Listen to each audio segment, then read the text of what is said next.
Alors la FNSEA l'assure, l'objectif n'est pas d'ennuyer ou de pourrir la vie des Français, mais de mettre la pression sur le gouvernement. Il n'empêche, William Molinier, plus de 15 000 membres des forces de l'ordre sont mobilisés pour empêcher notamment que ces tracteurs entrent dans Paris et dans les grandes agglomérations. Quelles sont les consignes ?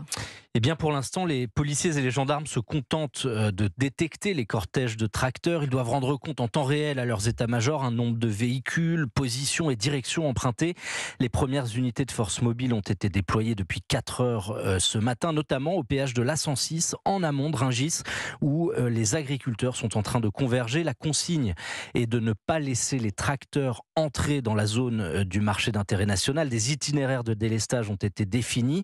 Et si les agriculteurs se rendent jusque sur le périph' parisien, les policiers doivent s'assurer qu'ils laissent au moins une file de circulation aux voitures et surtout qu'ils ne rentrent pas dans Paris intramuros. Si tel était le cas, cela voudrait dire que le dispositif défensif des forces de l'ordre aura été dépassé. On entrerait alors dans une nouvelle phase, celle du rétablissement de l'ordre, mais ce serait nécessairement une décision prise au niveau politique avec plusieurs outils mis à disposition des forces de l'ordre, allant de la simple amende pour entrave à la liberté de circulation jusqu'à l'interpellation et la confiscation du véhicule si toutefois un agriculteur tentait de forcer un barrage. Les précisions de William Molinier du service police-justice d'Europe 1.